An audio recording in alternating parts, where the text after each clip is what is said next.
नमस्कार, insider live में आपका स्वागत है। आपके साथ में मैं हूं अनामिका। देखिए, अभी तक यूपी से लेकर के 5 राज्यों में जो चुनाव परिणाम आने हैं, लगभग तस्वीर जो है वो साफ होती हुई दिख रही है। यूपी में पूर्ण बहुमत के साथ में जो रुझान आ रहे हैं, जो आंकड़ा है, उसे ये कह सकते हैं कि भारी बहुमत के साथ में बीजेपी की सरकार यानी कि योगी आदित्यनाथ जो वहाँ के सीएम हैं, उनकी सरकार वापस आ रही है। और साथ ही साथ आपको बताने की खबरें हम लगातार आप तक पहुंचा रहे हैं, लगातार बता रहे हैं कि बिहार की तस्वीर भी बदल जाएगी। यूपी के चुनाव परिणाम के आने के साथ ही बिहार की जो तस्वीर है वो भी बदल जाएगी, क्योंकि बिहार की तमाम राजनीतिक पार्टियां जो हैं वो दमखम के साथ में यूपी चुनाव में अपनी ताकत झोंक दी है। बात अगर राजद की करें, बात अगर मुकेश सहनी की पार्टी वीआईपी की करें, तमाम पार्टियां जो हैं उसने अपनी पूरी ताकत झोंक दी थी। लेकिन अब बड़ा सवाल ये उठता है कि बीजेपी पूर्ण बहुमत के साथ वापस सत्ता में आने वाली है। जिस तरीके के आंकड़े आ रहे हैं, तो अब सवाल ये उठता है कि मुकेश सहनी क्या कुछ करने वाले हैं। देखिए, बिहार में मुकेश सहनी जो है वो मंत्री है, और सबसे बड़ा सवाल ये उठता है कि मुकेश सहनी ने बीजेपी को बिहार छोड़ करके यूपी में जा करके टक्कर दे दी है। और यूपी में अब जो है जो तस्वीर है वो भी क्लियर हो चुकी है कि बीजेपी की सरकार भारी बहुमत के साथ में वापस आ रही है। न्यूज रूम में मैं हूं, हमारे साथ हमारे तमाम सहयोगी यहां पर बैठे हुए हैं। सबसे पहले हम चलते हैं अपने सहयोगी समदर्शी के पास में, उनसे जानते हैं। समदर्शी, अब मुकेश सहनी का क्या कुछ होगा? देखिए, मुकेश सहनी अब भाजपा के कृपा पे अब रह गए हैं।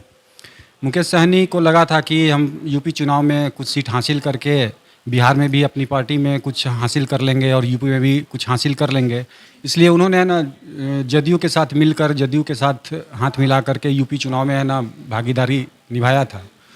अब एमएलसी बिहार में एमएलसी की भी चुनाव होने वाला है, और मुकेश सहनी इसको लेकर के काफ़ी बवाल भी मचा चुके हैं। कई बार इस्तीफे की भी है ना धमकी दे चुके हैं कि मुझे सत्ता मिले या ना मिले, मैं अपने पार्टी को एक ऊंचाई और बुलंदी पर पहुंचाऊंगा।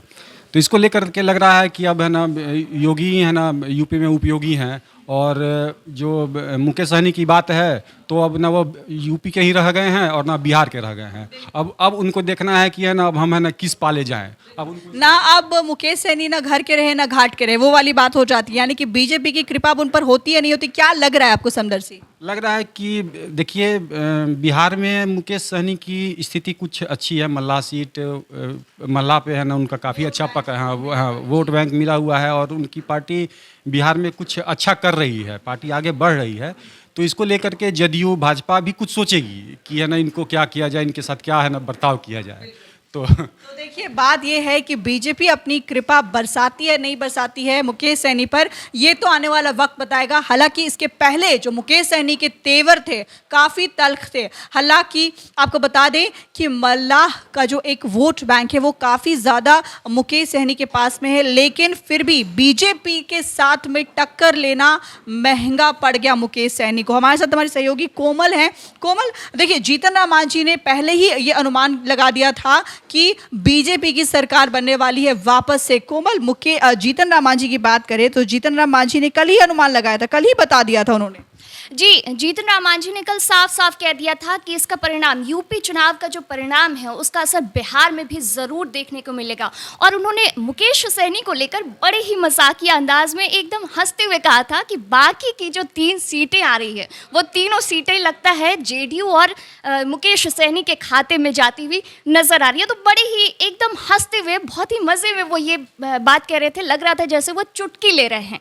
तो देख रहे हैं हम लोग कि अब बीजेपी बहुमत के साथ यूपी में आगे चल रही है। अब बुलडोजर बाबा की सरकार बनने जा रही है। जी हाँ, बुलडोजर बाबा उनको इसलिए क्योंकि पहले उन्हें महंत कहा जाता था, योगी कहा जाता था, लेकिन अब बुलडोजर बाबा के तौर पर वो उभरे हैं।